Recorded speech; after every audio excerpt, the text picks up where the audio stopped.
I give you Jerred Procee, baby! Thanks, Glenn. Good luck, man. Imagine. Imagine being in somewhat good shape. You're getting ready for your first ever Spartan race. You go as far as to start training 7 days beforehand. You even go as far as to run a 5K 5 days beforehand. And you never run, but you go and do a 5K. Afterwards, your calves are so tight that it feels like it's one great big ball for a few days afterwards. You can barely walk. You're so sore from this 5K. Come here Thursday morning, take these stairs, takes you about 10 minutes, but you get down them. Finally, Saturday comes. You're at the Spartan race. About an hour before your time, you start to stretch, pull on some limbs, pretend like you know what you're doing. Oh yeah, look at me. Oh. Do some butt kicks, do some running, pretend like you know what you're doing. Here we go. Then you hear your time being called. You see all these people in amazing shape all around you, and you're thinking, oh, what am I doing here? But you drove to Red Deer.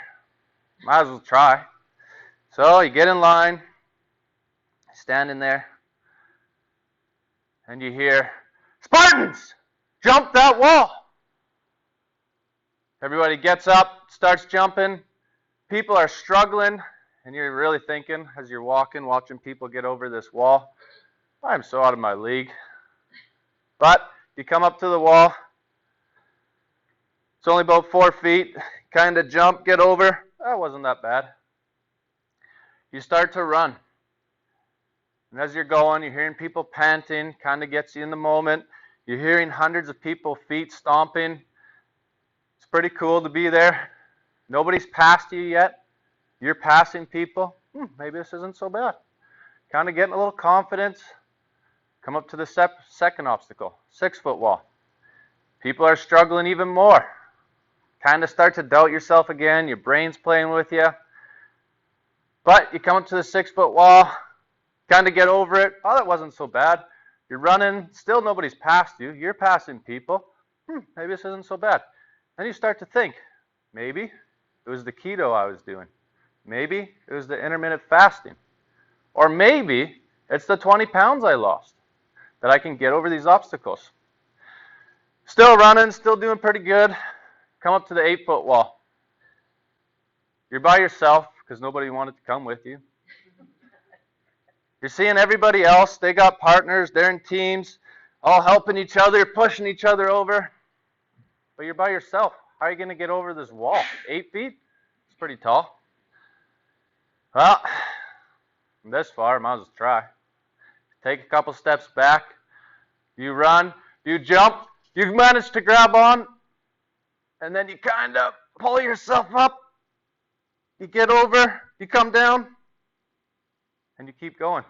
This is just a little part of my Spartan race. Last time I talked about keto and the health benefits. Today, I want to talk about intermittent fasting and what it's done for me and maybe what you guys might consider. In case you missed last time, keto is a low-carb, high-fat program. Intermittent fasting is simply not eating for a duration of time. Generally, you want to wait 16 hours before you eat again is intermittent fasting, minimum 16 hours. On February 4th, I weighed 227 pounds. 3 months later, I weighed 204 pounds. That was all thanks to doing keto and intermittent fasting. There's so many benefits to doing intermittent fasting. For one, when you do a longer fast, your body starts to break down the weak blood cells and builds new, stronger blood cells, as well as it creates or helps with growth hormone. Growth hormone, what that is essentially you stay younger looking longer. And hey, who doesn't want to look younger longer? Another great thing is eating cravings.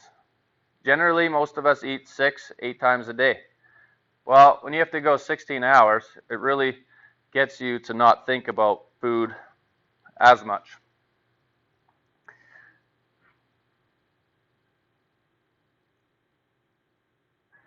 I really noticed that when I first started keto and intermittent fasting, I was absolutely amazed at how much you think about food and fasting. I can go between meals, go a few hours, it's all good.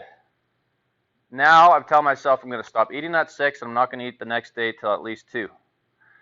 It's amazing how at 6:10 I think I could go eat a horse because I'm so hungry, even though I just stopped eating at 6.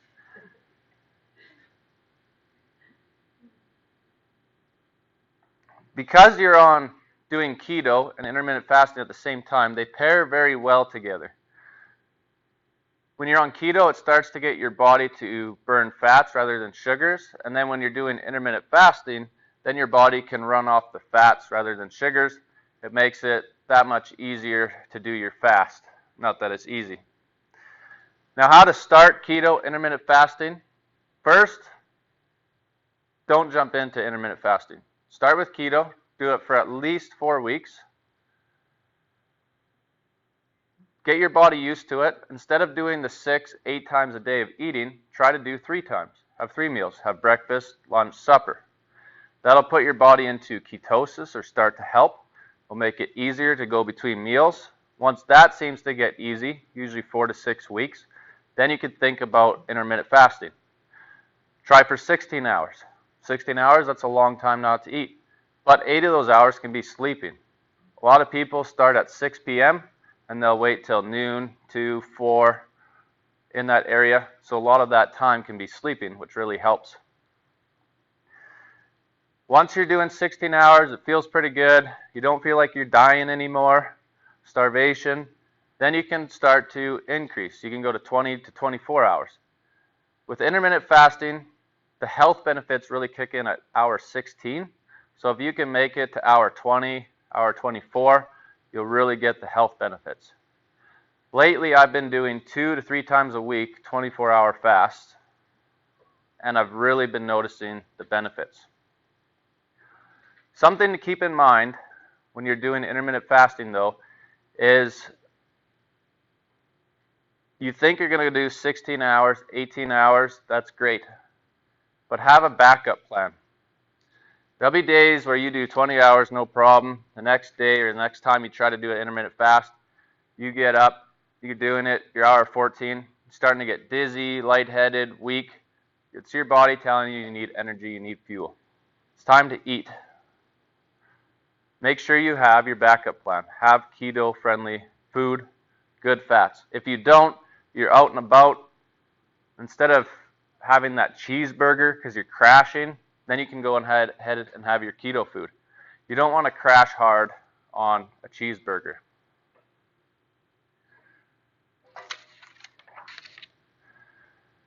Another thing, when you're going to start keto, have a coach or a partner that can help you through it. It's very easy.